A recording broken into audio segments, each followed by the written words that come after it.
கிறிஸ்துவுக்குள் பிரியமான அருமை சகோதர சகோதரிகளே, ஆண்டவராகிய இயேசு கிறிஸ்துவின் இனிதான நாமத்தினாலே உங்களுக்கு என்னுடைய அன்பின் வாழ்த்துதலையும் தெரிவித்துக் கொள்கிறேன். பிதாவாகிய தேவனாலும் கர்த்தராகிய இயேசு கிறிஸ்துவினாலும் உங்களுக்கு கிருபையும் சமாதானமும் உண்டாவதாக. ஆவியானவர் சபைகளுக்கு சொல்லுகிறதை காதுள்ளவன் கேட்க கடவன். இதோ உலகத்தின் முடிவு பரியந்தம் சகல நாட்களிலும் நான் உங்களுடனே கூட இருக்கிறேன் என்று வாக்குத்தத்தம் பண்ணின கர்த்தராகிய இயேசு கிறிஸ்துவானவர் பெந்தேகோஸ்தே நாளிலே அவருடைய பரிசுத்த ஆவியானவர் நமக்குள்ளாக வாசம் பண்ணும்படியாக அனுப்பி ஒவ்வொரு நாளும் உண்மையிலே அவரை நாம் சந்திக்கும் மட்டும் அவர் நம்மை வழி நடத்துகிறது மேன்மையான ஒரு பாக்கியம். நான் கர்த்தரை இவ்வளவு சமீபமாய் பெற்றிருக்கிற ஜனம் வேற எது அப்படிங்கிற மாதிரி நமக்குள்ளாக அவர் வாசம் செய்து ஒவ்வொரு நாளும் நம்மை அவருடைய சாயலுக்கு குமாரனுடைய சாயலுக்கு ஒப்பாகவே நம்மை நடத்தி கொண்டிருக்கிறார் என்கிறதை நினைக்கும் பொழுது உண்மையிலே மனதில் ஒரு மிகப்பெரிய சந்தோஷம் உண்டாகிறது. இன்றைக்கும் கூட ஒரு தலைப்பின் அடிப்படையிலே நம் தேவனுடைய வார்த்தைகளை நாம் தியானிக்க இருக்கிறோம். அதற்கு ஒருவேளை இந்த செய்திக்கு ஒரு தலைப்பு கொடுக்க வேண்டும் என்றால், பாபிலோனிலே கர்த்தருக்கு பிரியமானவன் என்கிற வார்த்தையின் அடிப்படையில தான் நாம் தியானிக்க இருக்கிறோம். பாபிலோனிலே கர்த்தருக்கு பிரியமானவன் என்கிற இந்த வார்த்தையின் அடிப்படையிலே தேவனுடைய சத்தியங்களை நாம் சற்று நேரம் தியானிக்க இருக்கிறோம்.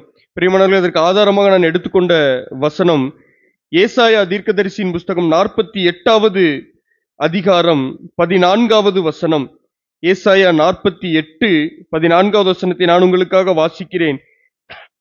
நீங்கள் எல்லாரும் கூடி வந்து கேளுங்கள், கர்த்தருக்கு பிரியமானவன் அவருக்கு சித்தமானதை பாபிலோனிலே செய்வான், அவன் புயம் கல்தேயனின் மேல் இருக்கும் என்பதை இவர்களில் அறிவித்தவன் யார்?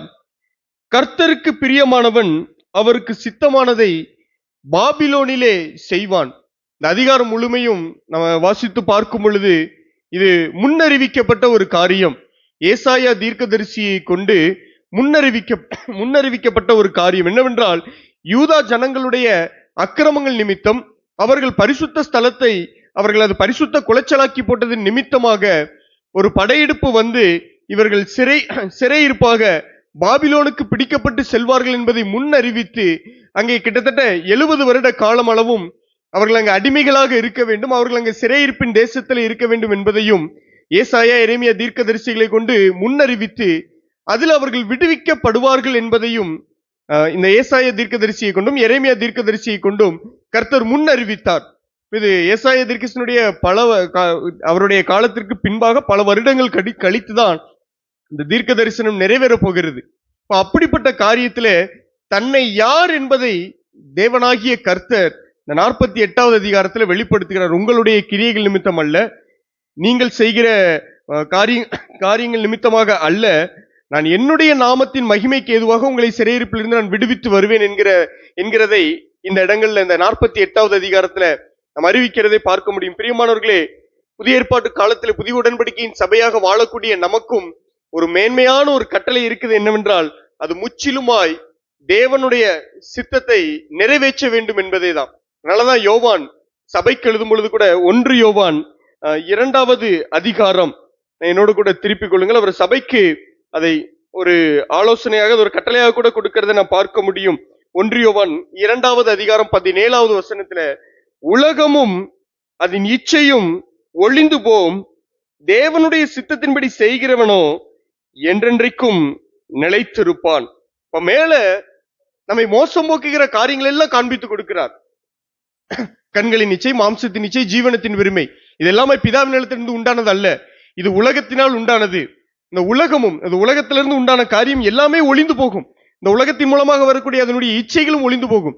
யார்தான் நிலை நிற்பா அப்படின்னா, தேவனுடைய சித்தத்தின்படி செய்கிறவன் எவனோ அவன் என்றென்றைக்கும் நிலைத்திருப்பான் அப்படிங்கிற ஒரு மேன்மையான ஒரு காரியத்தை காண்பித்து கொடுத்து, அப்ப மேல உள்ள காரியங்களை நாம் கலைந்து போட வேண்டியதற்கு கீழே அதற்கடுத்து அந்தி கிறிஸ்துவ குறிச்ச காரியங்களை சொல்லும் போதும் கூட அதற்கும் நாம் ஜாக்கிரதையா இருக்கணும். அப்ப உண்மையிலேயே உலகத்தால் நம்மை கரைப்படுத்தாதபடி பாதுகாத்து கொள்ளணும். அதே நேரத்துல பலவிதமான போதனைகளை நாம் சிக்குண்டு செல்லாதபடிக்கு இதுவே தேவனுடைய சித்தத்தை நிறைவேற்றுகிறதா இருக்குது. அதனாலதான் இயேசு கிறிஸ்துவானவர் தன்னுடைய மலை பிரசங்கத்துல 5வது மத்தேயு எழுதின சுவிசேஷம் 5வது அதிகாரத்தை நாம் பார்க்கிறோம். அது மேன்மையான ஒரு பிரசங்கமாக புறஜாதியார் கூட அதை ஏற்றுக்கொள்றாங்க. அதான் ஒரு மிகப்பெரிய ஒரு தேச தலைவர் ஒரு இப்படியாக சொல்லியிருந்தார், கிறிஸ்தவர்கள் இயேசு கிறிஸ்துவினுடைய மலை பிரசங்க அந்த போதனையை மாத்திரம் தங்களுடைய வாழ்க்கையில பின்பற்றி அதை வாழ்ந்து காண்பித்துட்டாங்கன்னா இந்த ஒட்டுமொத்த இந்திய தேசமே கிறிஸ்தவ நாடா மாறிடும் அப்படின்ட்டு. பாருங்க, ஒரு தேச தலைவர், மிகப்பெரிய தேச தலைவர் இப்படி சொல்லியிருக்கிறார். அப்போ எல்லாரையும் கவரக்கூடிய பிரசங்கமா அது இருக்குது, எல்லாருக்கும் பிடித்த பிரசங்கமா அது இருக்குது, உண்மைதான். ஆனா அதை செய்யறதற்கு தான் நம்ம அழைக்கப்பட்டிருக்கோம், அதன்படி நடக்க. அதற்கு தான் பரிசுத்த ஆவியானவர், அவர் குறித்த எல்லா போதனைகளும் அவருடைய சாயல் எல்லாமே அந்த மலை பிரசங்கத்துல வெளிப்படுத்தப்பட்டுட்டே வருது. அப்ப அந்த அவருடைய சாயலை இந்த பூமியில காண்பிக்கும்படியாக நம்ம உண்மையிலே நம் மேலான எருசலேமுக்கு சென்று, அதாவது பரலோகத்துல நாம் வாழும் போது கூட அவருடைய சாயலுக்கு ஒப்பாயிருப்போம் தான் சொல்லப்பட்டிருக்கு. ஆனா அந்த சாயலை அங்க போய் மாத்திரமல்ல, இங்கேயே அனுபவிக்க, நம்முடைய ஜீவியத்துல அனுபவிக்கவே நாம் அழைக்கப்பட்டிருக்கிறோம். எல்லாவற்றையும் சொல்லிட்டு 5வது அதிகாரம் 6வது அதிகாரத்துல, மத்திய 5வது அதிகாரம் 6வது அதிகாரத்துல மேன்மையான உபதேசங்களை கொடுத்து விட்டு கடைசி முடிக்கும் போது 7வது அதிகாரத்துல வரும் பொழுது, அவருடைய சித்தத்தின்படி செய்கிறவன் தான் பரலோக ராஜ்யத்துல பிரவேசிப்பானே அல்லாமல் அந்நாள்ல என்ன நோக்கி கர்த்தாவே கர்த்தாவேன்னு கூப்பிடுகிறவர்கள் யாரும் என்ன பண்ண போறதில்ல, பிரவேசிக்க போறதில்ல. அவர்கள் சாதாரண கூட்டத்தார் அல்ல. கர்த்தாவே கர்த்தாவேன்னு கூப்பிட்டவர்கள் சாதாரணமானவர்கள் அல்ல. அவங்க தீர்க்க தரிசனம் உரைத்திருக்கிறாங்க. உமது நாமத்தினால் தீர்க்க தரிசனம் உரைத்தோம் அல்லவா, உடைய நாமத்தினாலே பிசாசுகளை துரத்தினோம் அல்லவா, உடைய நாமத்தினாலே அற்புதங்களை செய்தோம் அல்லவா, அப்படின்லாம் சொல்ற கூட்டம் தான். நான் அதுல என்ன சொல்லிட்டார், அக்கிரம செய்கைக்காரரே என்னை விட்டு அகன்று போங்க, நான் உங்களை ஒரு காலும் அறியேன். பாருங்க பிரியமானவர்களே, நாம் உண்மையிலே இதெல்லாம் மேன்மையான காரியமா தான் நாம் பார்க்கிறோம். கிறிஸ்தவ ஜீவியத்தில் இவைகள் எல்லாமே மேன்மையான காரியங்கள். தீர்க்க தரிசனம் உரைக்கிறவர்களை பெரிதா பார்க்கிறோம். அற்புத அடையாளங்கள் ஒரு இடத்துல அற்புத அடையாளங்கள் நடந்துட்டுனா அதை பெரிதா பார்க்கிறோம். ஒரு இடத்துல பிசாசு துரத்தப்படுற காரியங்களை பார்க்கிறோம்னு ரொம்ப பெரிதா பார்க்கிறோம். ஆனா அதை எப்படி கண்டுபிடிக்க முடியும் அப்படின்னா, அவர்களுடைய கிரியைகளினால் அல்ல, அவருடைய கனிகளினால, மன்னிக்கணும், அவர்களுடைய வாழ்க்கையில காணப்படுகிற கனிகள்னால. அவர்கள் வெளியில காண்பிக்கும் போது தங்களை நல்லவர்களை போல காண்பித்துக்கிறாங்க. அவர்களிடத்துல ஆவியின் கனி வெளிப்படுதான். பரிசுத்த ஆவியானவர் உள்ளவன். அவர் பேரே பரிசுத்த ஆவியானவர். அவர் சாதாரண ஆவியானவர், அவர் பேரே பரிசுத்த ஆவியானவர். அப்ப அவர் எனக்குள்ளாக இருக்கும் பொழுது என்னுடைய ஜீவியம் எப்படி இருக்கும் அப்படின்னா, அவருடைய பெயருக்கு ஏற்றார் போலவே அது பரிசுத்தத்திற்கு ஏற்ற பரிசுத்த நடக்கையா என்னை மாற்றி கொண்டிருக்கும். அவருடைய சாயலுக்கு நேரா என்னை வழி நடத்துது. அதுதான் தேவனுடைய சித்தத்தை நிறைவேற்றுகிறதா இருக்கு. அதான் உலகமும் அது நிச்சயம் ஒளிந்து போகும், தேவனுடைய சித்தத்தின்படி செய்கிறவனோ என்றென்றைக்கும் நிலைத்திருப்பான் அப்படிங்கிற அந்த காரியத்தை அவர் காண்பித்து கொடுக்கிறார்னா, உண்மையிலே நம்ம எல்லாருமே தேவனுடைய சித்தத்தை பரிபூர்ணமாய் நிறைவேற்றுதான் இந்த பூமியில அழைக்கப்பட்டிருக்கிறோம். அப்ப அப்படிப்பட்ட ஒரு இடத்துலதான் இப்ப இஸ்ரவேல் ஜனங்களை பார்க்கும் பொழுது அவர்கள் அதற்காக தான் அழைக்கிறார். இப்ப ஆபிரகாமை தெரிந்தெடுத்து, உண்மையிலே ஒரு தேசத்திலிருந்து ஆபிரகாமை தெரிந்தெடுத்து அந்த தேசத்துல அவனை பெருசா மாத்தல, ஆபிரகாம்ங்கிற ஒரு மனிதனை தெரிந்தெடுத்து அவனைதான் பின்னாட்கள்ல ஒரு பெரிய தேசமாகவே என்ன பண்றாரு, அவரு மாற்றுறார். ஆமா, ஆபிரகாமினுடைய குமாரன் ஈசாக்கு, ஈசாக்கினுடைய குமாரன் யாக்கோபு, ஏசா யாக்கோபு இருக்கிறாங்க. அதுல யாக்கோபை சிநேகித்தேன், ஏசாவை வெறுத்தேன் என்று சொல்லி யாக்கோபு தெரிந்தெடுத்துக் கொள்ளப்படுகிறார். அந்த யாக்கோபுடைய பெயர் தான் இஸ்ரவேல் என்று மாற்றப்படுகிறது. அதுதான் ஒரு தேசமாவே அவர்கள் மூலமாக வந்த அந்த 12 கோத்திரத்தின் மூலமாக தான் ஒரு தேசமே உருவாயிருக்கு. அப்ப ஒரு மனிதனை அவன் ஒருவனாய் இருக்கையில் அவனை தெரிந்தெடுத்து அவனை பின்னாட்கள் அவன் ஒரு பெரிய தேசமாவே மாற்றி ஒரு மிகப்பெரிய சந்ததியாய், தேவனுடைய சந்ததியாய், அதன் மூலமாக வானத்தையும் பூமியையும் படைத்த தேவனுடைய ஒரே பேரான குமாரன் அவனுடைய சந்ததியில தான் பிறக்கிறார்.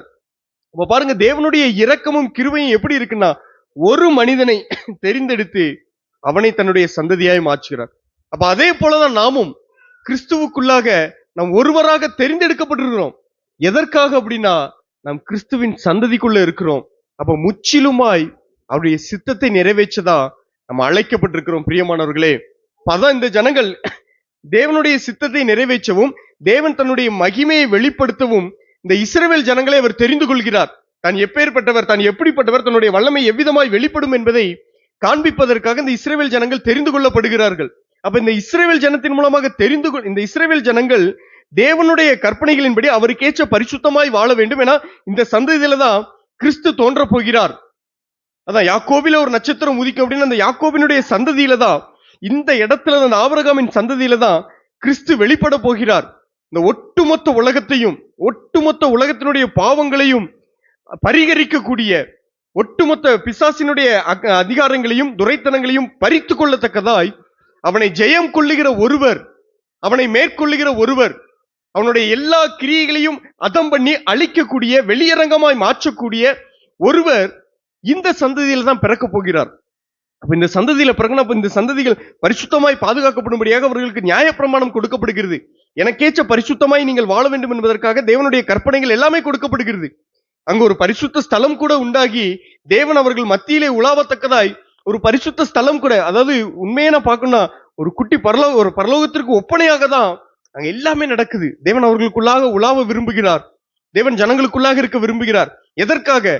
உண்மையிலேயே இந்த இஸ்ரவேலின் தேவன் மகத்துவமானவர் என்பதை ஜனங்கள் கண்டுகொள்ளணும். ஒட்டுமொத்த உலகமும் இவர்கள் வழியாக வருகிற கிறிஸ்துவின் மூலமாக ரட்சிக்கப்பட வேண்டும். அவர்கள் தேவனை கண்டுகொள்ள வேண்டும், தேவனிடத்துல ஒப்புரவாக்கப்பட வேண்டும், தேவனோடு கூட சமாதானத்தை பெற்றுக்கொள்ள வேண்டும் என்பதை காண்பிக்கும் பொருட்டாக. அதனாலதான் அவர் ரொம்ப ஆபிரகாம் பணக்காரரா இருந்தாருன்னா அதுக்காகலாம் தெரிந்தெடுக்கல. அப்படின்னா அவர் ஒரு பெரிய தேசத்தையே தெரிந்தெடுத்திருந்திருக்கணும். பெரிய அவர்கள் இருக்கிற கல்தேயர் பட்டணத்தை தான் தெரிந்தெடுத்திருக்கணும். அதுலதான் இருந்திருக்கணுமே தவிர இந்த ஆபிரகாம்ங்கிற ஒரு மனுஷனை பணக்காரரா இருந்தது நிமித்தமா தேவன் தெரிந்து கொள்ளல. அவருடைய கிருபை நிமித்தமாக ஆபிரகாம்ங்கிற தெரிந்தெடுத்து அவனை ஒரு பெரிய ஜாதியாக மாற்றுகிறார். அப்ப இப்படிப்பட்ட ஒரு மேன்மையான மகத்துவத்தை பெற்ற தேவ ஜனம், தேவனுடைய கற்பனைகள் நியமனங்கள் எல்லாவற்றையும் பெற்ற தேவ ஜனம் நாளடைவில் அவருடைய கற்பனைகளையும் அவருடைய வார்த்தைகளையும் விட்டு பின்வாங்கி சோரம் போகி அவர்கள் தன்னை அழைத்து வந்த தேவனை மறந்து கைகளினால் செய்யப்பட்ட அது எல்லா விதமான விக்கிரகங்களையும் தேவர்கள் அல்லாதவர்களை தேவர்கள் என்று வழிபட ஆரம்பிக்கிறாங்க. இது வனாந்தரத்திலே நம்ம பார்க்க முடியும். வனாந்தரத்துல கூட பார்க்க முடியும். அவ்வளவு பெரிய மகத்துவமான கிரியைகளை செய்து பஸ்கா ஆட்டுக்குட்டி பலியிடப்பட்டு பஸ்கா என்கிற நியமத்தை நியமித்து மிகப்பெரிய அதை செங்கடலை கடந்து செங்கடல் பிளந்து அதன் மூலமாக வெளியில் வந்தவர்கள் மிகப்பெரிய அற்புத அடையாளங்களை பார்த்தவங்க. 40 நாள் மோசே வருவதற்கு தாமதிக்கிறத பார்க்கும் பொழுது எங்களுக்கு அந்த மோசைக்கு என்ன ஆயிடுச்சோ, என்ன சம்பவித்ததோ எங்களுக்கு தெரியல. எங்களை எகிப்திலிருந்து வெளியில கொண்டு வந்த எங்களுக்கு ஒரு தேவர்களை உண்டாக்கணும்னு சொல்லி அவ்வளவுதான் கொஞ்ச நாளுக்குள்ளாகவே ஒரு தேவன் அவர்கள் உண்டாக்குறாங்க. அது தேவன் என்று சொல்லப்பட்ட ஒரு கன்றுக்குட்டியை உருவாக்குறாங்க. ஆனா அந்த இடத்துல அது அவர்கள் ஒரு கன்றுக்குட்டியை உருவாக்குறாங்க. ஆனா அதுக்கு வெளியில அவங்க வச்சிருந்த பேர் என்னன்னா கர்த்தருக்கு பண்டிகை. அவங்க ஆசரிச்சது என்னதான், உள்ள இருந்தது என்னமோ கன்றுக்குட்டி தான். ஆனா அந்த ஆசரிப்புக்கு அவர்கள் அந்த கன்றுக்குட்டியோட கூட அந்த உலாவுகிறதுக்கு, அந்த கன்றுக்குட்டி முன்பாக நிர்வாணமாக ஆடுவதற்கு, அந்த கன்றுக்குட்டி முன்பாக தங்களுடைய எல்லாவித தேவன் தங்களுக்கு செய்து வந்த எல்லா விதமான கிரியைகளையும் மறந்து ஆவியான ஒரு தேவன் நம்ம பார்க்கல, தேவனை நம்ம கண்ணால பார்க்கல, ஆனால் அவருடைய மகத்துவங்களை பார்த்துதான் இந்த இடத்துல நம்ம வந்திருக்கிறோம்.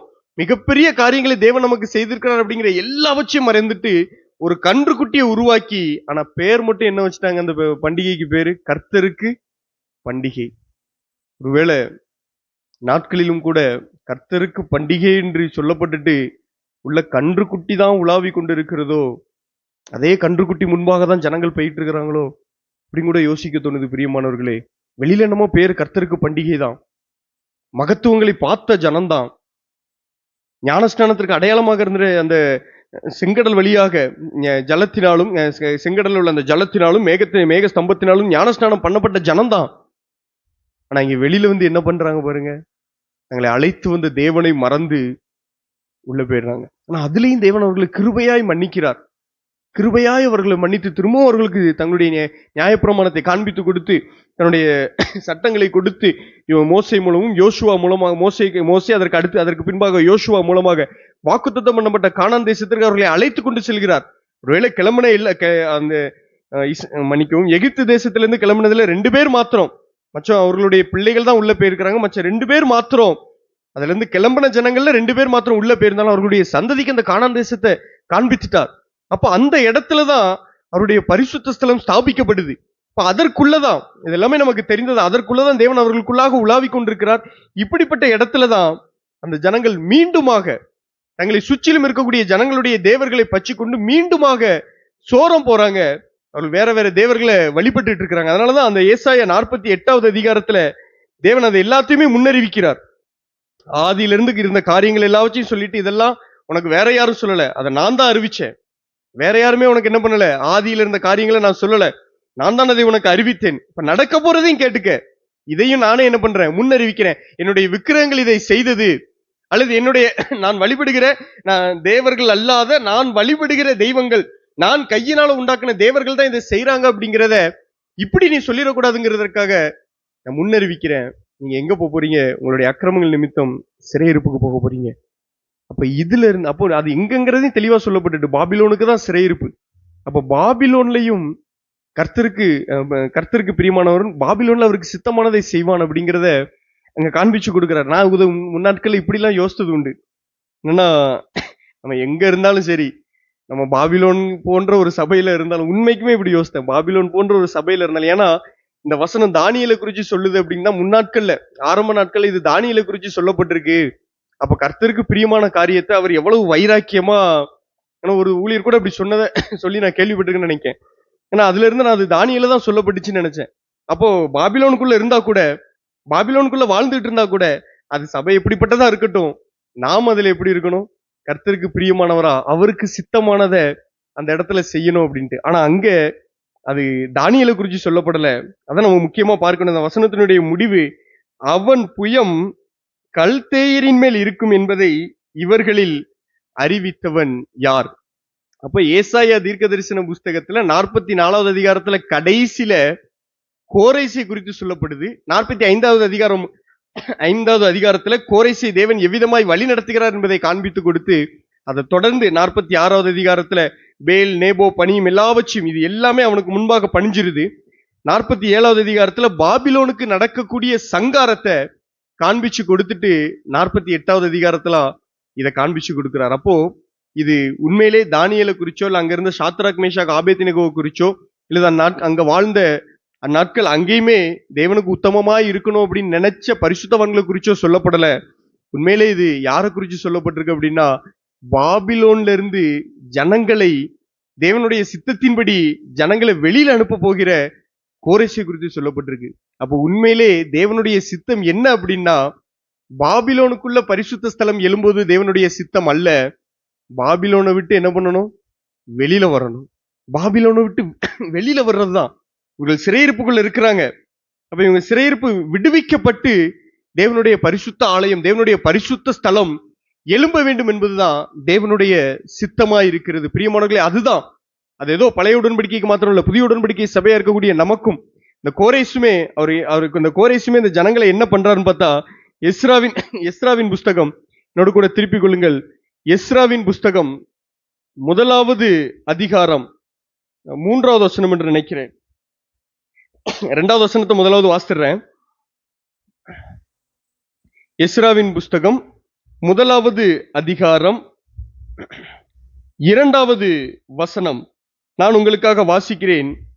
பரலோகத்தின் தேவனாகிய கர்த்தர் பூமியின் ராஜ்யங்களை எல்லாம் எனக்கு தந்தருளி யூதாவில் உள்ள எருசலேமிலே தமக்கு ஆலயத்தை கட்டும்படி எனக்கு கட்டளையிட்டு இருக்கிறார். அதாவது அந்நாட்கள்ல பாபிலோன் ராஜ்யம் தான் கிட்டத்தட்ட கொஞ்சம் குறைய ஒட்டுமொத்த உலகத்தையுமே ஆட்சி செய்து. ஒரு சில பகுதிகளை தவிர ஒட்டுமொத்த உலகமுமே அன்னைக்கு யாருக்கு கீழே தான் இருக்குது அப்படின்னா, பாபிலோனுக்கு கீழே தான் இருக்குது. அப்ப இந்த பாபிலோனுடைய ஒட்டுமொத்த ராஜ்யமும் இப்ப யாருக்கு கொடுக்கப்படுதுன்னா, அங்க கோரேஸ் அழகா சொல்றாரு, பரலோகத்தின் தேவனாகிய கர்த்தர் பூமியின் ராஜ்யங்களை எல்லாம் எனக்கு தந்தரலார். எதற்காக கொடுக்கப்படுது? இந்த பூமியை நான் கொடுங்கோலாட்சி செய்வதற்காகவா, அல்லது சர்வாதிகாரம் பண்ணுவதற்கா, இல்ல என் தேவன் பெரியவர் அப்படின்னு சொல்லி எனக்கு இஷ்டமான எல்லாவற்றையும் செய்வதற்கா அல்ல. அது எதற்காக அப்படின்னா, யூதாவில் உள்ள எருசலேமிலே தமக்கு ஆலயத்தை கட்டும்படி எனக்கு கட்டளையிட்டு இருக்கிறார். அப்ப யூதாவில் உள்ள எருசலேம்ல தேவனுடைய ஆலயம் என்ன பண்ணப்படணும்?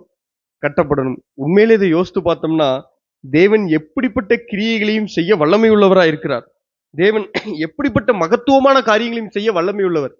அவரால பாபிலோன்ல கூட என்ன பண்ண முடியும்? ஒரு ஆலயத்தை கட்டி எழுப்ப முடியும். அப்படிதானே? நினைச்சிருந்தா பாபிலோன்ல கூட ஒரு மிகப்பெரிய ஒரு ஆலயத்தை என்ன பண்ணிருக்க முடியும்? கட்டி எழுப்ப முடியும். ஆனா தேவன் அப்படி பண்ணல. அவர் தாம் ஒரு ஸ்தலத்தை தெரிந்து கொண்டிருக்கிறார். அந்த இடத்துல தேவனுடைய ஆலயம் கட்டி எழுப்பப்படணும். உண்மையிலே இதை எப்படி நம்ம பார்க்கணும் அப்படின்னா, நான் உலகத்திலையும் இருந்துட்டு நான் உலகத்தின்படியும் வாழுவேன், என் இஷ்டப்படி எப்படியும் வாழ்ந்துக்கிடுவேன், என் கண்டதை காட்சி கொண்டதே கோலம் அப்படிங்கிற மாதிரி நான் என்ன வேணாலும் செஞ்சுக்கிடுவேன். ஆனா நான் என்ன பண்ணிடுவேன்? தேவனையும் நான் சார்ந்துக்கிடுவேன், தேவனும் எனக்குள்ள வாசம் பண்ணணும், அதே நேரத்துல உலகத்தின் காரியங்களும் எனக்குள்ள வாசம் பண்ணணும் அப்படின்னா உண்மையிலே அதற்காக இது காண்பித்து கொடுக்கப்படல. அப்போ ஒருவேளை இந்த கோரேசி கிறிஸ்துவுக்கு முன்னாடியெல்லாமா கூட எடுத்துக்கலாம். எதற்கு சொல்றேன் அப்படின்னா, முந்தின அதிகாரத்துல பாபிலோனுடைய ஒட்டுமொத்த ராஜ்யத்தையும் அடக்கி ஆள்கிறார். ஒட்டுமொத்த ராஜ்யமும் கையில கொடுக்கப்படுது. அதான் கோரேசி சொல்லும்போது பூமியில் உள்ள சகல ராஜ்யங்களும். அப்ப நம்ம பார்க்கும்போது உண்மையிலே பூமியில் உள்ள சகல ராஜ்யம் கிறிஸ்துவுக்கு கையளிக்கப்பட்டிருக்கிறதா? ஆம். அவர் சிலுவையிலே சிந்தின ரத்தத்தின் நிமித்தமாக, அவர் மரித்து அடக்கம் பண்ணப்பட்டு உயிரோடு எழுந்தது நிமித்தமாக ஒட்டுமொத்த அதிகாரமும், உண்மையிலே பிசாசுக்கு கடைசி அதிகாரமா மரணம், அவன் மரணத்திற்கு அதிபதியா இருந்தான். அப்ப அந்த அந்த எல்லா பரிசுத்தவன்கள் எப்படி எவ்வளவு பரிசுத்தமாய் பழைய ஏற்பாட்டுல வாழ்ந்தாலும் மரணத்துல பிடிக்கப்பட்டிருக்கிறாங்க. மரணத்தின் மூலமா மரணத்தின் அதிபதியா அவன் தான் வாழ்கிறான். அப்ப உண்மையிலே மரணம் அப்படிங்கிற ராஜ்யம் அது அவனுக்கு கீழே தான் இருக்குது. அப்போ கிறிஸ்துவானவர் என்ன பண்றாரு? மரித்து உயிரோடு எழுந்தது நிமித்தமாக அந்த மரணத்தின் அதிபதியாகிய சாத்தானை அந்த இடத்துலையும், அதுவும் கடைசியா அவன் இருந்த அந்த அதிகாரமும் பிடுங்கப்பட்டு எல்லா பாதாளத்தின் எல்லா திறவுகளும் எல்லா ராஜ்யத்திற்கும் மேலாக எல்லா விதமான அதிகாரமும் எல்லா விதமான சகல துரைத்தனங்களும் இவருக்கு கீழ்ப்படிஞ்சு அது இவருக்கு கொடுக்கப்பட்டுட்டு இப்ப இவர் தான் மேலா இருக்கிறார். அதான் உலகத்தின் சகல ராஜ்யம் எனக்கு. இங்க அவன் சொல்றான், இதுல நீ பார்க்கிற எல்லா மேன்மையும் இயேசுவின் இடத்துல வரும்போதே சகல ராஜ்யம் இது இல்லை, இவைகள் எல்லாம் எனக்கு கையளிக்கப்பட்டிருக்குது, எனக்கு பிரியமானவனுக்கு அவைகளை நான் கொடுக்கிறேன் அப்படின்னு சொல்லப்பட்டிருக்கு. நான் இங்க மத்தேயு எழுதின சுவிசேஷம் 28வது அதிகாரத்துக்கு நம்ம வந்தோம்னா, கடைசியாய் கிறிஸ்து பரம ஏறுவதை குறித்து மத்தேயு பரிசுத்த ஆவியானவர் மூலமாக எழுதி கொடுத்ததை பார்க்கும் பொழுது 18வது வசனம், மத்தேயு 28:18, அப்பொழுது இயேசு சமீபத்தில் வந்து அவர்களை நோக்கி, வானத்திலும் பூமியிலும் சகல அதிகாரமும் எனக்கு கொடுக்கப்பட்டிருக்கிறது. வானத்திலும் பூமி எல்லா விதமான அதிகாரமும் அவருக்கு கொடுக்கப்பட்டிருக்கிறது. அப்ப உண்மையிலே அவருக்கு முன்னாடி இல்லை அப்படின்னா இல்ல, அவர் உண்மையிலே அப்ப அவரை மட்டுப்படுத்த முடியாது. ஏன்னா சகலமும் அவராலும் அவருக்கென்றும் அவரை கொண்டுதான் சிருஷ்டிக்கப்பட்டது. அது எல்லாமே உண்மையிலே அவர் சொந்தக்காரர் அவர் தான். அவர் மரணத்தை உத்தரித்தது நிமித்தமாக, மரணத்தை பரிகரித்தது நிமித்தமாக, மரணத்திலிருந்து ஒரு ஜெயத்தை பெற்றுக்கொண்டது நிமித்தமாக இது எல்லாவித சகலமும் அவருக்கு கீழாக கையளிக்கப்பட்டு உண்மையிலே அந்த சித்தத்தை நிறைவேற்றும்படியாக தான் நம்மை தேவன் என்ன பண்ணிருக்கிறார் அப்படின்னா பிரித்தெடுத்திருக்கிறார். உண்மையிலே நம்மை தேவன் உலகத்திலிருந்து, பாபிலோன் போன்ற உலகத்திலிருந்து எதற்காக பிரித்தெடுத்தார் அப்படின்னா பரிசுத்த ஸ்தலம் எழும்பணும். அதான் நீங்களே தேவனுடைய ஆலயமா இருக்கிறீர்கள். அப்போ உலகத்துக்குள்ள நம்ம தேவனுடைய ஆலயத்தை என்ன பண்ண முடியாது? கட்டி எழுப்ப முடியாது. உலகத்தையும் வைத்து, ஏன்னா எசேக்கியேல் நாட்கள்ல சிறையிருப்பினுடைய அந்த பாதி நாட்கள்ல அவரை காண்பித்து கொடுக்கும்போது பரிசுத்த ஸ்தலத்துக்குள்ளேயே அந்த அக்கிரமத்தை பார்க்கிறாரு. பரிசுத்த ஸ்தலத்துல அவங்க செய்கிற காரியங்கள் எல்லாம் பார்க்கிறாரு. திருப்பிக் கொள்ளலாமே, எசேக்கியேலுடைய தீர்க்க தரிசன புஸ்தகம் 8வது அதிகாரத்துல இருந்து நீங்க வீட்டுல வாசித்து பாருங்க. அதுல ஒவ்வொரு காரியமாய் தேவன் காண்பிச்சு கொடுக்கிறார். இப்ப 11வது அதிகாரத்துல வரும்பொழுது விசேஷித்த விதமா அங்க பெனாயாவின் 1வது வசனத்தை பாருங்க. அவர்கள் நடுவே ஜனத்தின் பிரபுக்களாகிய ஆசூரின் குமாரனாகிய யசனியாவையும் பெனாயாவின் குமாரனாகிய பெலத்தியாவையும் கண்டேன். அப்ப இவங்க செய்கிற காரியங்களை பாருங்க. இது சிறையிருப்பு நாட்கள்ல நடக்கிற காரியம். சிறையிருப்புல இவங்க என்ன பண்றாங்க அப்படின்னா, ஒரு கூட்ட ஜனம் பிடிக்கப்பட்டு போயிட்டு, ஒரு கூட்ட ஜனம் சிறையிருப்புல இருக்கு. ஒரு கூட்ட ஜனம், ஒரு மீதி இருக்கக்கூடிய ஒரு சில ஜனங்கள் என்ன பண்றாங்கன்னா யூதா தேசத்திலே தான் இருக்கிறாங்க. அவர்கள் சிறைப்பிடிக்கப்பட்டு போகல. அப்ப இவங்க என்ன நினைக்கிறாங்க, இந்த தேசம்தான் பானை, அதுல இருக்கக்கூடிய கரிதான் நாங்க தான் கர்த்தருக்கு பிரியமானவர்கள், அவர்களெல்லாம் கர்த்தருக்கு பிரியம் கிடையாது, அதனால இந்த இடத்துல வீடுகளை கட்டுவோம், அந்த சிறையிருப்புலாம் அதெல்லாம் ஒன்றுமே கிடையாது அப்படின்ட்டு தேவன் முன்னுரைத்த தீர்க்க தரிசனத்தை இவங்க அவமாக்குறாங்க. ஏன்னா ஏசாயா தீர்க்க தரிசனம், மன்னிக்கவும், எரேமியா தீர்க்க தரிசியின் புஸ்தகம் 29வது அதிகாரத்துல நீங்க வீடு பாபிலோன் தேசத்துக்கு சிறைப்பட்டு போனாலும் நீங்க அங்க வீடுகளை கட்டுங்க, நீங்க குடியிருங்க. ஏன்னா 70 வருஷம் இந்த சிறையிருப்பு அங்கதான் இருக்க போகுது. நீங்க காலாகாலமா அங்க இருக்க போறது இல்ல. அதே மாதிரி உடனே நீங்க சீக்கிரமும் திரும்பி வந்துட போறது இல்ல. 70 வருஷம் நீங்க அங்கதான் இருக்க போறீங்க. அதனால அந்த வீடுகளை கட்டி அந்த தேசத்துல கொஞ்சம் சமாதானமா, அந்த 70 வருடம் நீங்க சமாதானமா இருக்கணும். அதற்கு பின்பாக நான் உங்களை இந்த ஸ்தலத்திற்கு அழைத்து வருவேன். அப்ப இவங்க என்ன பண்றாங்கன்னா, நாம இங்க வீடுகளை கட்டுவோம், நம்ம இஸ்ரவேல் தேசத்துக்குள்ள வீடுகளை எழுப்புவோம், அவங்க திரும்பி வரப்போறது இல்ல அப்படின்னு தேவனுடைய வார்த்தைக்கு விரோதமா, உண்மையிலே சொல்ல அவங்க கிறிஸ்துவுக்கு விரோதமா தான் பேசுறாங்க. ஏன்னா இந்த கோரேஸ் மூலமா எழுப்பப்பட்ட 2வது ஆலயம் கட்டப்படுறது பரிசுத்த ஆவியானவர் ஜனங்களுக்குள்ளாக பரிசுத்த ஆவியானவர் ஒவ்வொரு மனிதனுக்குள்ளாக வாசம் செய்து அந்த ஒரு மனிதனையே பரிசுத்த ஆலயமாய் கட்டி எழுப்புவதற்கு முன்னடையாளமா முந்தின ஆலயத்தின் மகிமையை பார்க்கலும் பிந்தின ஆலயத்தின் மகிமை பெரிதா இருக்கும். எதற்கு காண்பிக்கிறார்னா, கல்களினால அல்லது கைவேலினால செய்யப்பட்ட அது அல்ல, மனுஷனுக்குள்ளாக இருக்கக்கூடிய இந்த ஆலயத்தினுடைய மகிமை பெரிதா இருக்கு. ஏன்னா இந்த ஆலயம் இது பாவத்தை மேற்கொண்டு, ஒவ்வொருவனும் பாவத்தை மேற்கொண்டு பாவத்தினுடைய ஆளுகை தன்னுடைய கால்களுக்கு கீழாக வைத்திருக்கக்கூடிய கிறிஸ்துவின் மூலமாக அவருடைய சந்ததியாய் வரக்கூடிய இந்த ஆலயம். அப்ப இது இதனுடைய மகிமை பெரிதா இருக்கும். இதுக்கு விரோதமா அவங்க பேசியிருந்தா அங்க எசேக்கியேலுக்கு ஒரு கட்டளை கூட பிறப்பிக்கப்படுது. நீ அவனுக்கு விரோதமா தீர்க்க தரிசனம் முறைன்னு சொன்னோன்னே இவர் தீர்க்க தரிசனம் சொல்றாரு, அந்த மனுஷன் செத்து விழுந்துடுறான். அதை நம்ம பார்க்கலாம். எசேக்கியேல் தீர்க்க தரிசன புஸ்தகம் 11வது அதிகாரம் 13வது வசனத்துல பாருங்க. நான் இப்படி தீர்க்க தரிசனம் சொல்லுகை.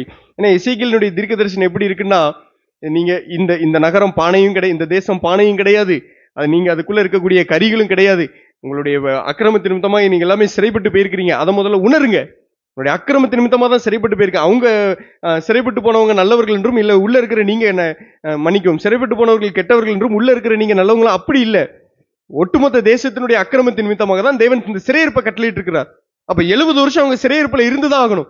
மீண்டுமாக அவர்களை கூட்டு வந்து இந்த பரிசுத்த இந்த இடத்துல என்னுடைய பரிசுத்த ஸ்தலத்தை ஸ்தாபிப்பேன் அப்படிங்கிறது தீர்க்க தரிசனம்.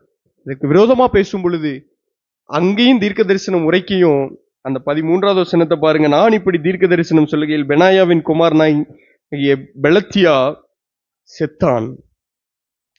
பாருங்க, அவரு கிறிஸ்துவுக்கு விரோதமா அவருடைய நியமத்துக்கு விரோதமா பேசும்பொழுது அந்த மனுஷன் தீர்க்க தரிசனத்தின் மூலமாவே என்ன பண்ணிடுறான், விழுந்து இறந்துடுறான். எதற்கு? ஏன்னா இந்த இடத்துல பரிசுத்த ஸ்தலம் மீண்டுமாய் கட்டப்படும். சிறையிருப்புல ஜனங்க அதை தொடர்ந்துதான், நீங்க அதை தொடர்ந்து அதை வாஸ்து பாருங்க. அவர்கள் சிறையிருப்புல இருக்கக்கூடிய எந்த தேசத்துல இருந்தாலும் அதுல கொஞ்ச காலத்துக்கு நான் அவர்களுக்கு பரிசுத்த ஸ்தலமா இருப்பேன். அதான் அந்த இடத்துல கொஞ்ச காலத்திற்கு. அது 16வது வசனத்துல, ஆகையால் நான் அவர்களை தூரமாக புறஜாதிகளுக்குள்ளே துரத்தி இருந்தாலும், நான் அவர்களை தேசங்களிலே சிதறடித்திருந்தாலும், நான் அவர்கள் போன தேசங்களில் அவர்களுக்கு கொஞ்ச காலத்துக்கு பரிசுத்த ஸ்தலமாக இருப்பேன் என்று கர்த்தராகிய ஆண்டவர் உரைக்கிறார் என்று சொல்லிட்டு அடுத்து தொடர்ந்து வரும்போது அவங்க திரும்ப இங்க வந்துருவாங்க. அவர்கள் சிறையிருப்பிலிருந்து விடுவிக்கப்படுவார்கள். இதுதான். அப்ப சிறையிருப்புல கொஞ்ச காலத்துக்கு அங்க ஏதோ சில காரியங்களை கற்றுக்கொள்றாங்க. ஆனா உலகத்திலிருந்து முற்றிலுமாய் விடுவிக்கப்பட்டு பரிசுத்த ஸ்தலம் எழும்பணும். அதுதான் கர்த்தருக்கு பிரியமானவன் அவருடைய சித்தத்தை பாபிலோனில செய்கிறது. பாபிலோனுக்குள்ளே இருந்துகிட்டு அவருடைய சித்தத்தை நம்மளால முழுமையாய் நிறைவேற்ற முடியுமான்னா, அந்த வசனத்தின்படி பார்க்கும் பொழுது உண்மையிலே அந்த வசனம் எதற்கு தான் சொல்லப்படுது அப்படின்னா, ஜனங்கள் பாபிலோனிலிருந்து விடுவிக்கப்படுகிறது தான் தேவனுடைய சித்தம். அதனாலதான் அங்க கோரேஸ் காண்பிச்சு கொடுக்கப்படுகிறார். 45வது அதிகாரம் 2வது வசனத்துல ஏசாயா 45:2 நான் உனக்கு முன்னே போய் கோணலானவைகளை செவ்வையாக்குவேன் அப்படின்னா, இது உண்மையிலே இந்த தீர்க்க தரிசனம் எல்லா முக்காவாசி நம்ம பார்க்கக்கூடிய அந்த வாக்குத்தத்த அட்டைகள்ல பார்த்துடலாம். நான் உனக்கு முன்னே போய் கோணலானவைகளை செவ்வையாக்குவேன். எதற்காக? அங்க என்ன நடக்குது அப்படின்னா, உண்மையிலே அங்க முன்னாடி என்னதான் நடக்கு அப்படின்னா, கோரேசுக்கு சகல ராஜ்யமும் கையளிக்கப்படுகிறது. இங்க பார்த்தோம்னா கிறிஸ்து வானத்தில் பூமியிலும் சகல அதிகாரமும் எனக்கு கொடுக்கப்பட்டிருக்கிறது அப்படிங்கிறார். அப்போ இங்க என்னதான் நடந்திருக்கு அப்படின்னா, அவருக்கு முன்பாக வழியை ஆயத்தம் பண்றதுக்கு யோவான் ஒருத்தர் போயிட்டாரு. அதனை தொடர்ந்து கர்த்தருக்கு வழியை ஆயத்தம் பண்ணும்படியாக யோவான் ஸ்நானகன் முன்னாடி வந்து எலியாவின் ஆவிய உடையவராக முன்னாடி சென்று ஜனங்களை மனம் திரும்புதலுக்கு ஏற்ற கர்த்தருக்கு வழியை ஆயத்தம் பண்ணும்படியாய் அவர்களை மனம் திரும்புதலுக்கு ஏதுவாக நடத்தும்படியாய் முன்பாக ஒரு தூதன் அனுப்பப்பட்டுட்டாரு.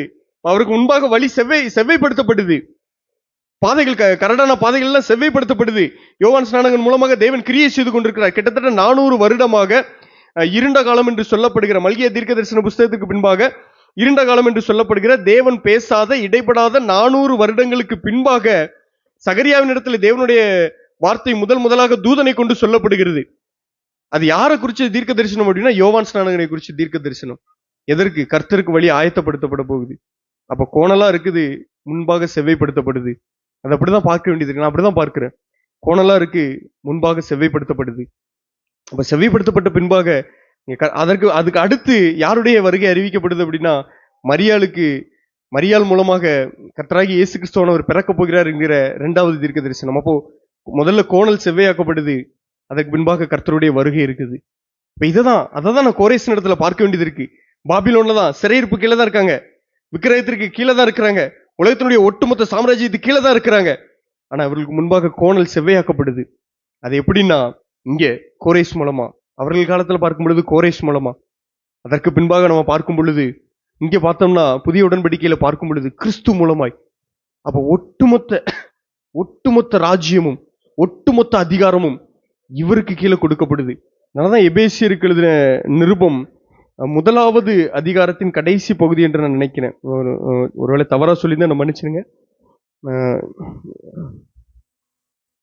எபேசியர் சரிதான், எபேசியர் 1வது அதிகாரம், எபேசியர் 1வது அதிகாரம் 18வது வசனம் 19வது மன்னிக்கவும் 20வது வசனத்துல பாத்தீங்கன்னா, எல்லா துரைத்தனத்துக்கும் அதிகாரத்துக்கும் வல்லமைக்கும் கர்த்தத்துவத்துக்கும் இம்மையில் மாத்திரமல்ல மறுமையிலும் பெயர் பெற்றிருக்கும் எல்லா நாமத்துக்கும் மேலாய் அவர் உயர்ந்திருக்கத்தக்கதாக அவரை உன்னதங்களில் தம்முடைய வலது பார்சத்தில் உட்காரும்படி செய்து எல்லாவற்றையும் அவருடைய பாதங்களுக்கு கீழ்ப்படுத்தி எல்லாவற்றையும் எல்லாவற்றாலும் நிரப்புகிறவருடைய நிறைவாகிய சரீரமான சபைக்கு அவரை எல்லாவற்றிற்கும் மேலான தலையாக தந்தள்ளினார்.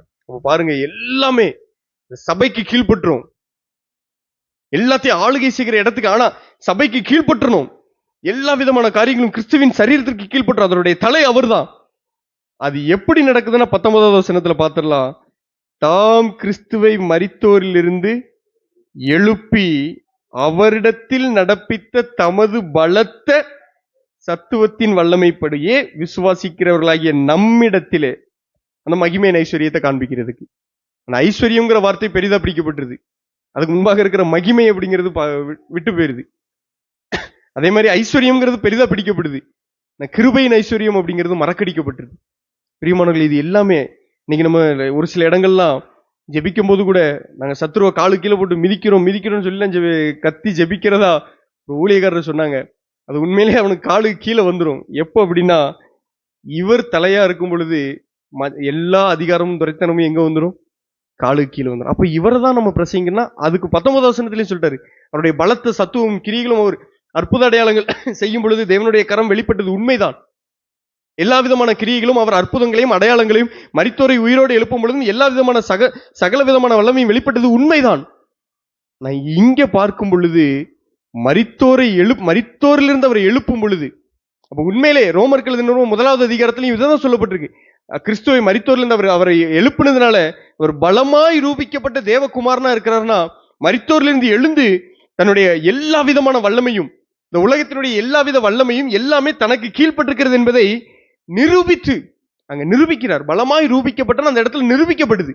அப்ப சபையானது கிறிஸ்துவை தலையாக கொண்டு செயல்படும் பொழுது, அப்ப உண்மை பழைய உடன்படிக்கைன்னு பார்க்கும் பொழுது கோரேசினுடைய வார்த்தையின்படி, கோரேசினுடைய கட்டளைக்கு கீழ்ப்படியும் பொழுது, கோரேசினுடைய வார்த்தைகளை விசுவாசித்து அதற்கு கீழ்ப்படியும் பொழுது, பாபிலோனுடைய சகல ராஜ்யத்தை நான் மேற்கொண்டு விட்டேன், இதை நான் உங்களை ஆளுகை செய்வதற்கெல்லாம் நீங்கள் தேவனுக்காக யூதாவில் உள்ள எருசலேமில் போய் தேவனுக்கு ஒரு பரிசுத்த ஸ்தலத்தை, அவருடைய ஆலயத்தை கட்டுங்கள், எவனுடைய இருதயத்தில் தேவன் ஏவுகிறாரோ நீங்க கிளம்பி போங்க, உங்களை விடுவிக்கிறவர். அதைதான் நான் இங்க பார்க்கணும். அவர் நம்ம எப்படி என்ன பண்றாரா? விடுவிக்கிறவர். அப்ப இதை தான் பார்க்க வேண்டியது இருக்கு. அப்ப நான் அவரை எந்த விதமாய் பார்க்கிறேன் அப்படின்னா, அவர் சரீரமாகிய சபைக்கு அவர் தலையாய் உயர்த்தப்படுகிறது. அவர் மரித்தோரிலிருந்து எழும்பின அந்த சாயலை பார்க்கும் பொழுது உண்மையில அவர் சரீரமாகிய சபைக்கு தலையா இருக்கிறார். நம்ம ஆராதனை பகுதியில் கூட தியானிக்கும் பொழுது அங்க முதலாவது சபைங்கிற வார்த்தை மத்தேயு எழுதின சுவிசேஷம் 16வது அதிகாரத்துல சொல்லப்படுது. அதுக்கு அடுத்து பேதுருவை மெச்சிக்கொண்டதற்கு பின்பாக சபையை குறித்து சொன்னா, அடுத்து தான் பாடுபடுறதையும் தான் மரணிக்க போகிறதையும் உயிர்த்தல போகிறதையும் தேவன் என்ன பண்றாரு? இயேசு கிறிஸ்துவானவர் அங்க என்ன பண்றாரு? காண்பிச்சு கொடுக்கிறார். அப்ப சபையினுடைய ஒட்டுமொத்த சாராம்சமும் அது விடுதலை பெற்று வாழ்கிற ஒரு ஜீவியம், தேவனுக்கென்று பரிசுத்தமாய் ஜீவிக்கிற பரிசுத்தமாய் வாழ்கிற ஒரு ஜீவியம். அப்ப இந்த அதிகாரம் நமக்கு கொடுக்கப்பட்டிருக்குது. அதனால நீங்க நியாயப்பிரமாணத்திற்கு கீழ்பற்றாமல் கிருபைக்கு கீழ்பட்டிருக்கிறபடினால் பாவம் உங்களை மேற்கொள்ள மாட்டாது என்று ரோமர்கள் நிறுவனம் 6வது அதிகாரத்துல காண்பிச்சு கொடுக்கிறார். எதற்காக? என்னுடைய பழைய மனுஷன், பாவத்தை செய்யக்கூடிய பழைய தன்மைகள் எல்லாமே அங்க அழிந்து விட்டது. இப்ப பாபிலோன்ல இருந்து வெளியில வந்ததுக்கு அப்புறமும், இங்க பரிசுத்த ஆலயம் எழும்பப்பட்டதுக்கு அப்புறமும், ஒருவேளை ஒரு உதாரணத்துக்கு சொல்றேன், இவங்க பாபிலோன்ல அங்கங்க அப்படி கூடி ஜெபிச்சிருந்தாங்கன்னு வச்சுக்கிறோம். ஒரு உதாரணத்துக்கு அங்கங்க கூடி அவங்க ஜெபித்திருக்கிறாங்க. அங்க ஜபாலயங்களை ஏற்படுத்தி பாபிலோன்ல இருக்கும்போது கூட கொஞ்சம் ஏதோ தேவனுக்கு ஆராதனை செய்திருந்து இங்க பரிசுத்த ஸ்தலத்துக்கு வந்ததுக்கு அப்புறம் இவங்க பாபிலோனை நினைச்சு பார்க்க முடியுமா? நினைச்சு பார்க்க கூடாது. ஏன்னா இங்க மகா பரிசுத்த ஸ்தலம் இங்க எழும்பிட்டு, தேவனுடைய மகா பெரிய ஆலயம் இங்க எழும்பிட்டு, அப்ப என்னுடைய கண்களும் என்னுடைய நோக்கமும் இந்த பரிசுத்த ஸ்தலத்துலதான் இருக்கணும். என்னுடைய கண்கள் எல்லாமே இந்த பரிசுத்த ஸ்தலத்தின் மீது தான் நோக்கி பார்க்கணும். அதனாலதான் சாலமோன் ஜெபித்த ஜெபத்துல கூட, உண்மையிலே வானாதி வானங்களும் உம்மை கொள்ளாதே, நான் எழுப்பின இந்த ஆலயம் இது உமக்கு எம்மாத்திரம், நீங்க உண்மையாகவே தேவன் இந்த இடங்கள்ல வாசம் செய்வாரோ, வானாதி வானங்கள் கூட உம்மை கொள்ளாதே. அப்ப எதற்காக இந்த ஸ்தலம்?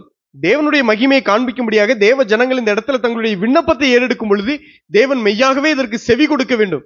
அப்ப இவங்களுடைய அக்கிரமங்கள் நிமித்தம் இவங்க சிறைப்பட்டு போனா கூட அந்த ஆலயம் இருக்கிற திசையை நோக்கி ஜெபிச்சாங்க அப்படின்னா தேவன் உண்மையிலே அந்த ஜெபத்தை நீங்க கேட்கணும் அப்படிங்கிறது தான் சாலமோனுடைய விண்ணப்பமா இருக்கு. அதை எப்படி பார்க்கிறோம்னா, உண்மையிலே ஆலயத்தை நோக்கி பார்த்து, ஆலயம் இருக்கிற திசையை நோக்கி பார்த்து இவங்க ஜெபிக்கும் பொழுது, ஆலயத்தை நோக்கி இவர்கள் விண்ணப்பத்தை ஏறெடுக்கும் பொழுது அவருடைய ஜெபம் கேட்கப்படுது. அதுக்காக ஒரு கட்டடத்தை எழுப்பி அதை நோக்கி இருக்கிற அந்த திசைக்கு நேரா ஜெபிக்கணும் அப்படி அர்த்தம் இல்ல. இந்த ஆலயம் உண்மையிலே புதிய உடன்படிக்கையில கிறிஸ்து தான் அந்த ஆலயம் காண்பித்து கொடுக்கப்படுகிறது. இயேசு கிறிஸ்து தான் அந்த ஆலயமா இருக்கிறார். இந்த ஆலயத்தை இடித்து போடுங்கள், 3 நாளைகளை கெட்டுவேன் அப்படின்னு சொல்றாரு. திரும்ப எழுப்புவேன் அப்படின்னு அந்த மூன்று நாளைக்குள்ள அந்த ஆலயம் எப்படி எழுப்பப்படும்? அவர் தன்னுடைய சரீரமாகிய ஆலயத்தை குறித்து பேசினார்ன்றதான் யோவான் எழுதின சுவிசேஷம் 2வது அதிகாரத்துல சொல்லப்பட்டிருக்கு. உண்மையிலே நான் முன்னாட்கள்ல இப்படிலாம் பண்ணியிருக்கிறேன், அதனாலதான் சொல்றேன். இப்படிலாம் என்ன பண்ணுவேன் அப்படின்னா, மேப் எடுத்து நைட்டு ஜெபம் பண்றதுக்கு முன்னாடி, ஏன்னா இப்படிலாம் கட்சி கொடுத்துருக்காங்க, எருசலேம்ல இருக்கிற ஸ்தலத்துக்கு நேரா ஜெபம் பண்ணும்போது என்ன பண்ணும், உங்களுடைய வார்த்தை கேட்கப்படும் இந்த வசனத்தை காமிச்சு கொடுத்தாங்க. உண்மையிலேயே நைட்டு ஜெபம் பண்றதுக்கு முன்னாடி என்ன பண்ணுவேன் அப்படின்னா, வேர்ல்டு மேப் எடுத்து அதுல இந்தியால இருந்து இஸ்ரேல் எந்த திசைக்கு நேரா இருக்குன்னு பார்ப்பேன். பார்த்துட்டு அது நான் இருக்கிற இடத்துல இருந்து அது வடக்கு இருந்துச்சு அப்படின்னா, ஜெபம் பண்ணும்போது என்னுடைய பொசிஷன் எப்படி வச்சிருந்தோம்னா, வடக்க பார்த்து எப்படி ஜெபம். இப்படி இருந்த பைத்தியகாரத்தனமா இருந்த நாட்கள்லாம் உண்டு. உண்மையிலே அது ஆலயம் அல்ல, கிறிஸ்து தான் ஆலயம். நான் உண்மையிலே நடந்தது சொல்றேன், பொய்யெல்லாம் சொல்லல. ரொம்ப நாளா இதை நான் பண்ணேன், ரொம்ப நாளா இதை பண்ணிட்டு இருந்தேன். மேப் எடுத்து வச்சிருவேன், அது எந்த திசைங்கிறத பார்த்துட்டு வெளியில சில நேரங்களில் வெளியில போனா கூட அது எந்த திசைக்கு நேரா இருக்குது, இந்தியாவுடைய மேப் இருக்கும், இஸ்ரேல் தேசம் எந்த திசைக்கு நேரா இருக்கும் அதுக்கு நேரா இருந்து இங்க இருந்து கூப்பிட்டா தேவன் கேட்பான் இருக்காங்களா அப்படின்லாம் ஜெபம் பண்ண நாட்கள் உண்டு. உண்மையிலே பிரியமானவர்களே, ஆலயம் கிறிஸ்து, நம்முடைய முதல்ல ஆலயம் அவர்தான். இந்த ஆலயத்தை இடித்து போடுங்கன்னு சொல்றப்ப சரீரத்தை ஆலயமா காண்பிச்சு கொடுக்கிறார். அதன் அடிப்படையில தான் அவரை விசுவாசிப்பது நிமித்தமாக தான் பரிசுத்த ஆவியானவர் நமக்குள்ளாக வாசம் செய்து நம்மையே தேவனுடைய ஆலயமாய் மாற்றி இருக்கிறார். அதான் நம்ம பார்க்க வேண்டியது இருக்கு. அப்ப இந்த எல்லா விதமான துரைத்தனங்களும் அதிகாரங்களும் சபைக்கு கீழாக்கப்படுது. அது எப்ப? அந்த சபைக்கு, அந்த சரீரமாகிய சபைக்கு அவர் தலையாய் இருக்கும் பொழுது. அப்ப உண்மையிலே தேவனுடைய சித்தம் என்ன அப்படின்னா, பாபிலோன்ல இருந்து தேவனை ஆராதிப்பது அல்ல, பாபிலோன்ல இருந்து ஜனங்கள் விடுவிக்கப்படுதுதான். உலகத்தின் ஆசையும் என்கிட்ட இருக்கும், ஆனா அதே நேரத்துல நான் தேவனை ஆராதிச்சுக்கிட்டோம்னா கண்டிப்பா முடியாது. ஏன்னா ஒரு சிலர் இப்படி போதிச்சு நான் கேள்விப்பட்டிருக்கிறேன். ஒரு கார் அப்படி போகுது அப்படின்னா அந்த காரை தேவன் உங்களுக்கு தருவார்னு விசுவாசிச்சு நீங்க அறிக்கை செய்யுங்க, கண்டிப்பா என்ன பண்ணுவாரு, அந்த காரை அதே போல ஒரு காரை உங்களுக்கு தேவன் தருவார் அப்படின்னு சொல்லுவாங்க. உண்மையிலேயே அது எந்த தேவன் தரப்போறாருன்னு எனக்கு தெரியல. ஏன்னா இவங்க பார்த்தா பழைய உடன்படிக்கையிலே தெரியும், பிறனுக்குரிய யாதொன்றையும் இச்சையாதிருப்பாயாகன்னு சொன்ன தேவன் இதை பார்த்து நீ கேளு தருவேன்னு சொல்லுவாருன்னா, எனக்கு அப்படிப்பட்ட தேவனை நான் இதுவரைக்கும் ஆராதிச்சதில்லை. இப்போ இதுவரைக்கும் அப்படிப்பட்ட ஒரு தேவனை நான் வேதத்திலேயே நான் பார்க்கல. அதை பார்த்து இதை நீ கேளு நான் உனக்கு தர்றேன் அப்படின்னு சொல்றது, பிறனுக்குரிய யாதொன்றையும் இச்சையாதிருப்பாயாகன்னு தான் சொல்லியிருக்கிறேன். அந்த தேவனை தான் நான் பார்த்திருக்கேன். அப்போ உலகமும் அது நிச்சயம் ஒளிந்து போகும் சொல்ற தேவனை தான் பார்த்திருக்கிறோம். அப்ப உண்மையிலே இவர் எதற்காக வெளிப்பட்டு எல்லா விதமான காரியங்களையும் தனக்கு கீழ்ப்படுத்துறாருன்னா, உண்மையிலே இவர் சரீரத்துக்கு தலையாய் மாறி எல்லாமே இவர் கீழ்ப்படுத்தப்பட்டிருக்கு. எப்பொழுது ஒரு மரித்து உயிர்த்தெழும் பொழுது அந்த சகல விதமான சத்துவமும் தேவனுடைய ஒட்டுமொத்த வல்லமையும் அங்க காண்பிக்கப்படுது. உண்மையிலே பார்வோன் எகிப்திலிருந்து வெளியில வரும் பொழுது தலைச்சன் பிள்ளை சங்காரம் அங்க நடக்கும் போதுதான் பார்வோனுடைய ஒட்டுமொத்த இருதயமும் கரைஞ்சிருது. அப்ப அங்க சங்காரத்துல இருந்து இவங்க எப்படி பாதுகாக்கப்படுறாங்க? அங்க சங்காரம் எதில் ஆரம்பிக்குது அப்படின்னா, பஸ்காவினுடைய நியமம், பஸ்கா ஆட்டிக்குட்டி அடிக்கப்படுது, அந்த ரத்தம் பூசப்படுது. இப்ப இதை பார்க்கும் பொழுது அவனுடைய ஒட்டுமொத்த எல்லாமே, எல்லா வல்லமையுமே, பார்வனுடைய எல்லா அதிகாரமும் துரைத்தனமும் இங்க தலைச்சன் பிள்ளை சங்காரமாகும் பொழுது, பஸ்கா ஆட்டுக்குட்டி அடிக்கப்படும் பொழுது, அடிக்கப்பட்ட அந்த ரத்தம் பூசப்பட்ட பின்பதாகவே உண்மையில அவனுடைய ஒட்டுமொத்த இருதயமும் கரைஞ்சி அவனுடைய ஒட்டுமொத்த வல்லமையும் எப்ப அச்சு போயிருது அப்படின்னா, அவன் அந்த இடத்துல கிறிஸ்துவங்க அடிக்கப்பட்டு அங்க சங்காரத்திலிருந்து ஜனங்கள் தப்பித்து இவங்க சங்கரிக்கப்படும் பொழுது, அவ உண்மையிலே அதான் நடக்குது. இங்கேயும் அதே மாதிரிதான். பாபிலோன்ல இருந்து ஜனங்கள் எப்பதான் விடுவிக்கப்படுறாங்கன்னா, ஒட்டுமொத்த பாபிலோன் ராஜ்யமும் கோரேஸ்க்கு கீழ்ப்படுத்தப்படும் பொழுது. உண்மையிலே ஒட்டு மொத்தமா எல்லா சர்வ சங்காரத்தையும் அங்க நடத்தியிருக்கிறார். ஏன்னா தானியேல் தீர்க்க தரிசன புஸ்தகம் 5வது அதிகாரம் கடைசியில பார்க்கும் பொழுதே தெரிஞ்சிருது. அந்த கடைசி பாபிலோனுடைய ராஜாவுடைய அங்க வாழ்க்கை அங்க முடியுது, அங்க சங்காரம் நடக்குது. அதை தான் நாம் பார்க்க வேண்டியது இருக்கு. அப்ப கர்த்தருக்கு பிரியமானவன் பாபிலோன்லயும் அவருக்கு சித்தமானதை பாபிலோன்லயும் செய்வான்னா அதோடைய முடிவுல பார்க்கணும். கல்தேயருடைய சகல மன்னிக்கும், அந்த வசனத்தை கூட வசனம் தவறா சொல்லிடக்கூடாது. ஏசாயா 45 மன்னிக்கும் 48:14 அவன் புயம் கல்தேயரின் மேல் இருக்கும் என்பதை இவர்களில் அறிவித்தவன் யார்? அப்ப அவனுடைய புயம் ஒட்டுமொத்தமா கல்தேயர் மேல இருக்கும் பொழுது விடுவிக்கப்பட்டிருந்தாங்க. அதனாலதான் பவுல் சொல்லிடுறாரு, கிறிஸ்துவனுடையவர்கள் தங்கள் மாம்சத்தையும் அதன் ஆசை இச்சைகளையும் சிலுவையில் அறைந்திருக்கிறார்கள். எதற்காக சிலுவை? அது என்ன சிலுவையில் அறைந்திருக்கிறார்கள்? ஏன்னா சிலுவையில் அப்படி என்ன நடந்துச்சு மாத்திரம் நம் பார்த்து நாம் முடிக்க இருக்கிறோம். கொலோசியருக்கு எழுதின நிருபம் 2வது அதிகாரம் 13வது வசனத்திலிருந்து நான் உங்களுக்காக வாசிக்கிறேன். அதென்ன மாம்சத்தையும் அதன் ஆசை இச்சைகளையும் சிலுவையில் அறைந்திருக்கிறது. சிலுவையில் அப்படி என்ன நடக்குது? அங்க கிறிஸ்துவானவர் பலியாகிறாரே, வானத்தையும் பூமியும் உண்டாக்கின தேவனுடைய ஒரே பேரான குமாரன் கர்த்தராகி இயேசு கிறிஸ்துவானவர் தம்மையே அங்க பலியாக ஒப்பு கொடுக்கிறார். தம்மை சங்கரிக்கப்படுவதற்கு, தேவனுடைய பட்டயம் தன்மேல் விழுவதற்கு தன்னை ஒப்பு கொடுக்கிறார். தேவனுடைய ஒட்டுமொத்த கோபமும் பாவத்தின் மீது இருக்கக்கூடிய தேவனுடைய ஒட்டுமொத்த கோபத்தையும் நிறைவேற்றுவதற்கு தன்னுடைய சரீரத்தை அங்க ஒப்பு கொடுக்கிறார். அங்க அப்படி என்னதான் நடக்குதுன்னா, கொலோசியர் 2:13 உங்கள் பாவங்களினாலையும் உங்கள் மாம்ச விருத்த சேதனம் இல்லாமையினாலையும் மரித்தவர்களாயிருந்த உங்களையும் அவரோட கூட உயிர்ப்பித்து அக்கிரமங்கள் எல்லாவற்றையும் உங்களுக்கு மன்னிக்கிறார். எப்படி இதெல்லாமே எதில் நடக்க? நமக்கு எதிரடையாகவும் கட்டளைகளால் நமக்கு விரோதமாகவும் இருந்த கையெழுத்தை குலைத்து அது நடுவில் இராதபடிக்கு எடுத்து சிலுவையின் மேல் ஆணி அடித்து துரைத்தனங்களையும் அதிகாரங்களையும் உரிந்து கொண்டு வெளியரங்கமான கோலமாக்கி அவைகளின் மேல் சிலுவையிலே வெற்றி சிறந்தார். சாபத்தின் சின்னமாயிருந்த சிலுவை இங்கே வெற்றியின் சின்னமாய் அறிவிக்கப்படுது. எதனால அப்படின்னா, அவர் பாவ மாம்சத்தின் சாயலாய் வெளிப்பட்டார், பாவத்தை போக்கும் பலியாக வெளிப்பட்டார். அப்ப அங்க பாவம் ஆக்கினைக்குள்ளாக தீர்க்கப்படுகிறது. ரோமருக்கு எழுதின நிருபம் 8வது அதிகாரம் 3வது வசனத்துல நியாயப்பிரமாணம் பலவீனமா இருந்த நியாயப்பிரமாணமே அதை செய்ய முடியல. பாவத்தை ஒட்டுமொத்த பாவத்தையும் மனுஷனை விட்டு வெளியில ஏற்ற முடியாது. அப்ப எப்படிதான் அந்த பாவமும் அதற்கு பாவத்திற்கு ஆக்கினை தீர்ப்பு எங்கதான் உண்டாகுது அப்படின்னு பார்த்தா, இங்கே ஒரு வெற்றி சிறந்த சிலுவையிலே. அப்ப சாபத்தின் சின்னம் இங்க என்னவா மாறிட்டு வெற்றியின் சின்னமாய் மாறிடுது.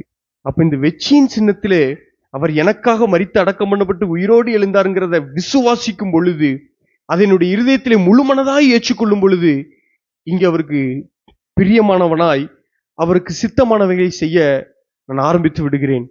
அங்க ஒட்டுமொத்தமா நடந்துருது. நான் பாவியா இருக்கையில் கிறிஸ்து எனக்காக மரித்தாள். நான் தேவனுக்கு சத்துருக்களாய் இருக்கும் பொழுது அவர் எனக்காக மரித்தார். அப்ப சத்ருவா இருந்தவன் இப்பொழுது அவருடைய பிள்ளையா மாற 5வது அதிகாரத்தில் நம்மை சத்துருக்கள் என்று காண்பித்துக் கொடுக்கிறார். 5வது அதிகாரத்தில் நாம் பாவிகளா இருக்கையில் கிறிஸ்து நமக்காக மரித்தார். அப்ப நாம் பாவிகள், தேவனுக்கு சத்துருக்களாய் வாழ்ந்தவர்கள். 8வது அதிகாரத்தில் வரும்பொழுது சுவிகார புத்திரரா மாறிடுறோம். ரோமருக்கு எழுதின நிருபம் 8வது அதிகாரத்தில் வரும்பொழுது நம்மை புத்திரராய் காண்பித்துக் கொடுக்கிறார். அப்ப பாருங்க, சத்துருவாய் இருந்த இடத்துல இருந்து புத்திரர்களாய் மாறிடுறோம். சிறையிருப்புல இருந்து விடுவிக்கப்படுறோம்.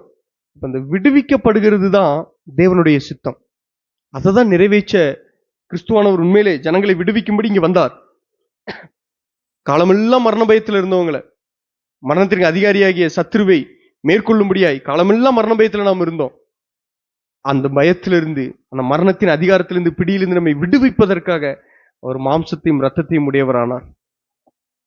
இங்க உண்மையிலே பார்த்தோம்னா சித்தமானது அவருக்கு பிரியம். முதல்ல அவருக்கு பிரியமானவன், அவருக்கு சித்தமானது பாபிலோன்லையும் செய்யப்படுதுன்னா பாபிலோன்ல இருந்துகிட்டே செய்யறதுக்கு அல்ல, ஒட்டுமொத்த பாபிலோனும் சிலுவையில் அறையப்பட்டுட்டு, ஒட்டுமொத்த பாபிலோனுக்கு அடுத்த ஒட்டுமொத்த கிரியைகளும் சிலுவையில் அறைஞ்சு மரித்து விட்டது. உலகம், மாமிசம், இந்த ரெண்டுமே சிலுவையில மரித்து விட்டது. இது மூலமா தான் நம்ம உலகத்தின் இச்சையின்படி வாழ்ந்துட்டு இருந்தோம். இதன் மூலமாக தான் பிசாசினால் பிடிக்கப்பட்டு அவனுடைய இச்சையின்படி செய்யப்பட்டோம். உண்மையிலே அப்படிதான் வாழ்ந்துட்டு இருந்தோம். அவனுடைய இச்சையின்படி செய்வதற்காக பொல்லாத கிரியைகளை நடப்பிச்சுட்டு இருந்தோம். அப்ப அவன் எதன் மூலமா தொடர்பு கொள்றான்? அந்த பழைய மனுஷன் மூலமா தான் என்ன பிடிச்சுக்கிட்டே இருக்கான். அந்த பழைய மனுஷனுக்கு தூக்கி சிலுவையில் அறைஞ்சு, அவ்வளவுதான். அங்க கிறிஸ்து எனக்காக மரித்தார். இன்னொரு விதத்துல பார்க்கும் பொழுது அவர் அங்க நானாகவே இருக்கிறார். அங்க என்னுடைய பழைய வாழ்க்கையை நான் அந்த இடத்துல பார்க்கிறேன். சிலுவையை பார்க்கும் பொழுது கிறிஸ்து எனக்காக மரித்தார் அப்படிங்கும் பொழுது அவருடைய அன்பை உண்மையில உணர்ந்து கொள்ள முடியுது. அங்க நானும் மரிக்கிறேன் அப்படின்னு நினைக்கும் போது அந்த இடத்துல என்னுடைய பழைய வாழ்க்கையை மறிச்சுட்டு என்னுடைய பழைய மனுஷன் அந்த இடத்துல இருக்கிறான் அப்படின்னு பார்க்கும் பொழுது உண்மையிலே ஒரு ஜெயம் பெற்ற ஒரு வாழ்க்கையை வாழ்வதற்கு தேவன் எவ்விதமாய் அழைப்பு கொடுத்திருக்கிறார். அப்போ வெளியில வந்து பரிசுத்த ஸ்தலத்தை எழுப்புவதுதான் தேவனுடைய சித்தம். இதுதான் பிரியமானவர்களே, இதற்காக தான் அங்க கோரேஸ் மூலமா தேவன் கிரியை நடப்பிக்கிறார். அதே போலதான் நம்மையும் தேவன் விடுவித்திருக்கிறார். அந்த பரிசுத்த ஸ்தலத்தை கட்டி எழுப்புறதுக்கு தான் அந்த சபை. நம்ம பரிசுத்த ஸ்தலமாய் அவர்களுடைய ஆலயமாக மாளிகையாக நாம் கட்டி எழுப்பப்படுவதற்காக தான் தேவன் நம்ம அழைத்திருக்கிறார். இது எப்பதான் அப்படின்னா அவரை தலையாக பார்க்கும் பொழுது, அவர் தலையா இருக்கும் பொழுதுதான். அவர் தலையா இல்லாத பட்சத்துல நம்ம என்னதான் பிரயோஜனம் எடுத்தாலும் என்னதான் சரீரத்துல முயற்சி பண்ணாலும் அது வீண் தான். அவர் தலையா இருந்த அவருடைய ஆளுகைக்கு கீழாக, மரித்து உயிர்த்தெழுந்த அவருடைய ஆளுகைக்கு கீழாக நாம் இருக்கும் பொழுது நிச்சயமாகவே தேவனுக்கு பிரியமான ஒரு பரிசுத்த ஸ்தலத்தை நாம் கட்டி எழுப்ப முடியும். கர்த்தர் தாமே இந்த வார்த்தைகளை ஆசீர்வதித்து தருவாராக.